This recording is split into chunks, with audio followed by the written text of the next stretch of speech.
क्या कभी किसी घर का बंद दरवाज़ा अचानक किस्मत की तरह खुल सकता है? क्या जिन लोगों को सबके सामने निकाल दिया गया हो, वही लोग दोबारा उसी घर में इज्जत के साथ लौट सकते हैं? अगर आप जानना चाहते हैं कि आगे क्या होने वाला है, तो अभी इसी पल चैनल को सब्सक्राइब कर लीजिए, वीडियो को लाइक कर दीजिए और कहानी के आखिर तक हमारे साथ बने रहिए।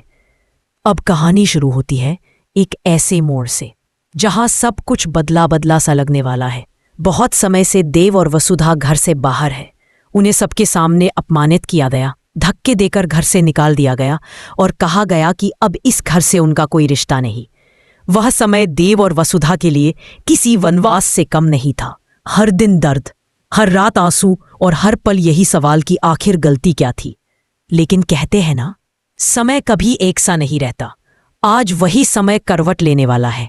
अचानक देव के बाबा सा प्रभात सबके सामने खड़े होकर भारी आवाज में कहते हैं, बहुत हुआ वनवास, अब बस तुम दोनों मेरे साथ घर चलोगे।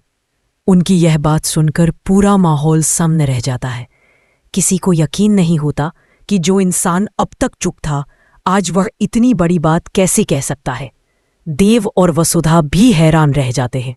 उनकी आंखों में खुशी है, डर है और एक सवाल भी कि क्या यह सच में हो रहा है।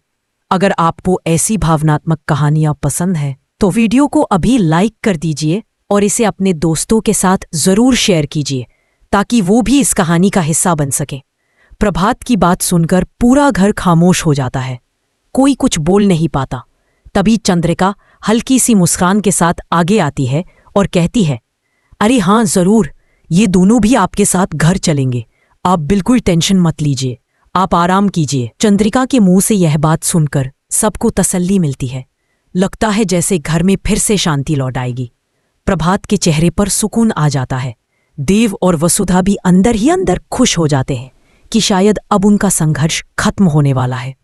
लेकिन हर मुस्कान सच्ची नहीं होती, हर खुशी सबको रास नहीं आती।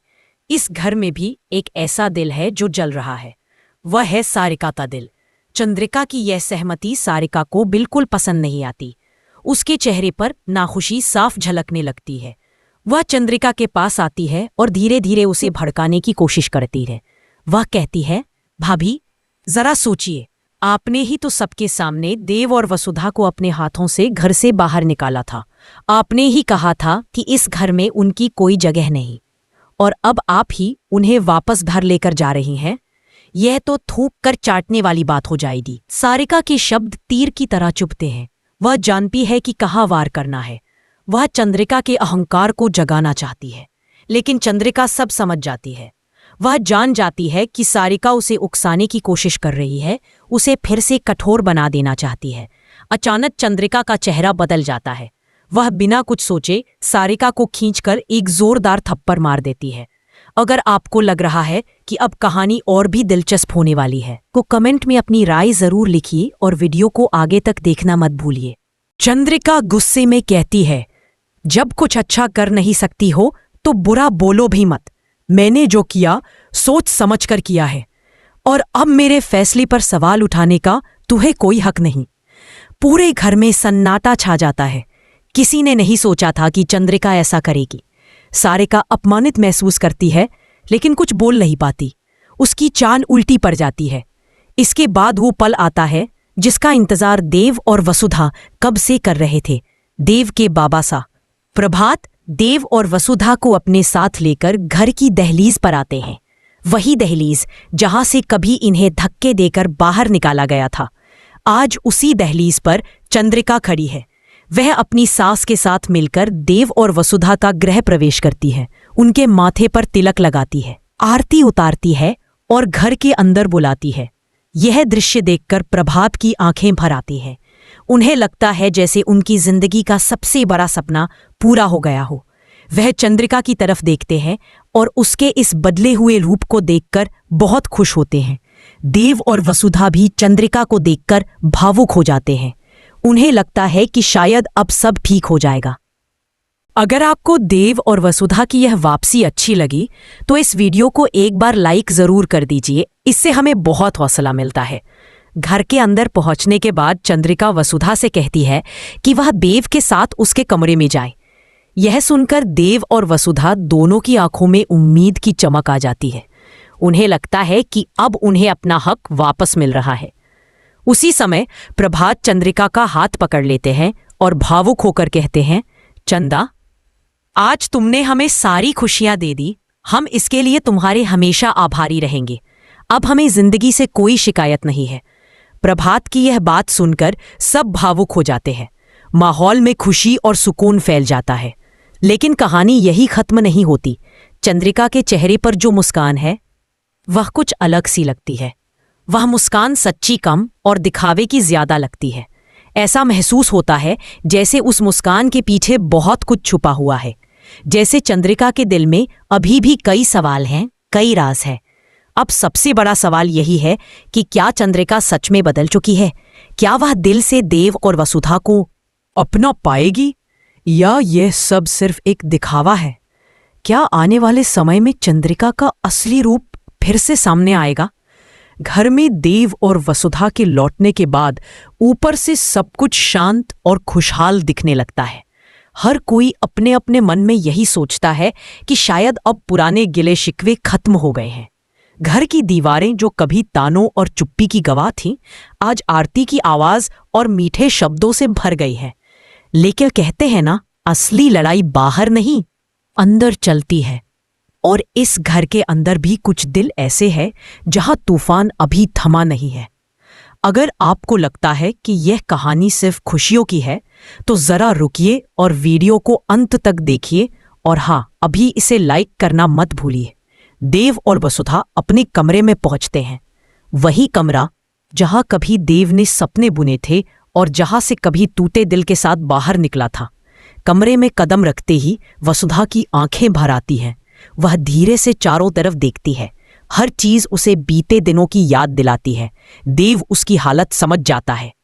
वह उसके जोड़ते हैं, कंधे पर हाथ रखकर उसे हिम्मत देता है। दोनों के बीच एक खामोश समझदारी है जिसमें शब्दों की जरूरत नहीं।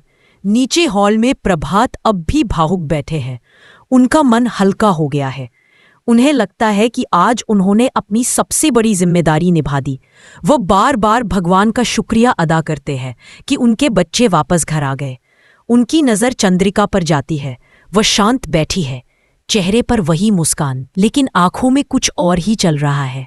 अगर आप समझ पा रहे हैं कि चंद्रिका के मन में क्या चल रहा होगा, तो कमेंट में जरूर लिखिए। उधर सारिका अपने कमरे में गुस्से से इधर उधर टहल रही है। थप्पड़ की गूंज अब भी उसके कानों में है। उसे चंद्रिका से ज्यादा गुस्सा देव और वसुधा पर आ रहा है। उसे लग रहा है कि उसके सारे प्लान एक पल में मिट्टी हो गए। वह खुद से कहती है कि यह खेल अब भी खत्म नहीं हुआ है। वह मन ही मन कुछ नया सोचने लगती है। रात धीरे धीरे गहराने लगती है। घर में सब अपने अपने कमरों में चले जाते हैं, लेकिन नींद किसी की आंखों में नहीं है। देव और वसुधा अपने भविष्य को लेकर सोच रहे हैं। प्रभात सुकून की नींद सोने की कोशिश कर रहे हैं। अगर आपको लगता है कि चंद्रिका का मन पूरी तरह साफ हो चुका है, तो जरा रुकिए, कहानी अभी बाकी है। वीडियो को शेयर कर दीजिए ताकि और लोग भी इस मोड़ को समझ सके। चंद्रिका के दिमाग में पुराने दृश्य घूम रहे हैं। वह दिन जब उसने गुस्से में देव और वसुधा को घर से निकाला था, सबके सामने कड़े शब्द बोले थे। उस वक्त उसे लगा था कि वही सही है। आज उसने वही लोग वापस बुला लिए हैं। वह खुद से सवाल करती है, क्या मैंने सही किया, या यह सब सिर्फ प्रभात की खुशी के लिए किया?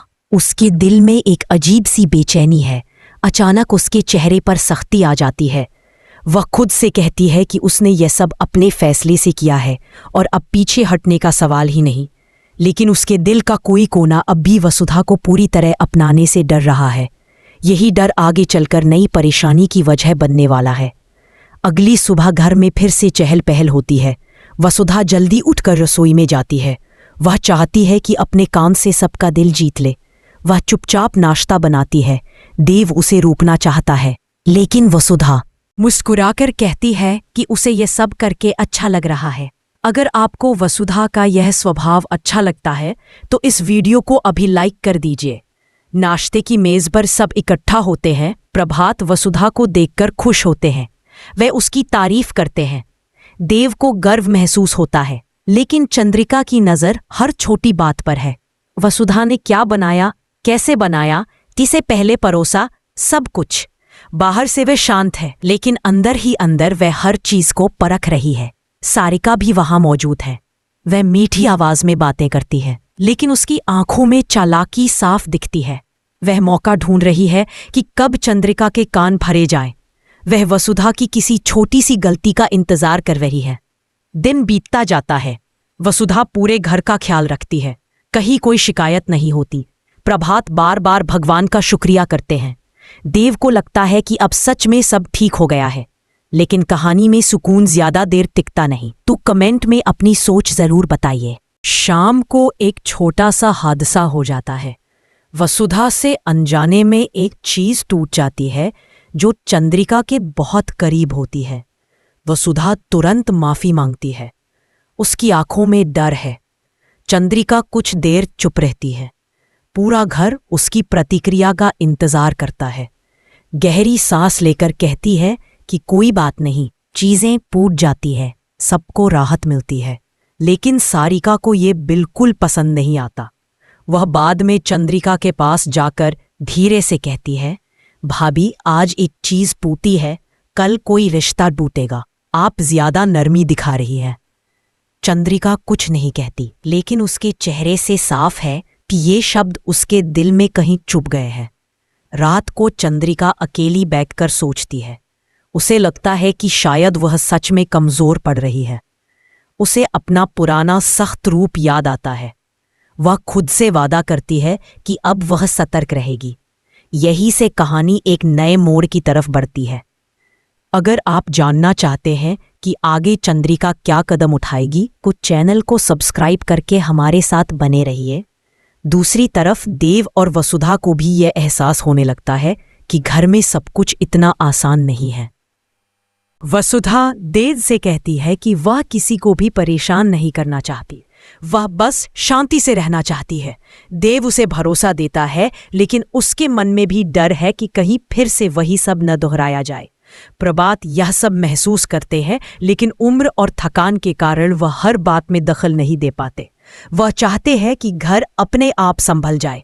इस तरह दूसरा हिस्सा खत्म होता है, एक अनकहे डर, अधूरी सच्चाई और आने वाले तूफान के संकेत के साथ। अब सवाल यही है कि क्या चंद्रिका अपने मन की लड़ाई जीत पाएगी? क्या सारिका की चालें कामयाब होंगी? और क्या देव और वसुधा को इस घर में सच्चा अपनापन मिलेगा? अगर आपको यह हिस्सा पसंद आया हो तो वीडियो को शेयर जरूर कीजिए, कमेंट में अपनी राय लिखिए और जुड़े रहिए, क्योंकि आगे की कहानी और भी ज्यादा भावनात्मक और चौंकाने वाली होने वाली है।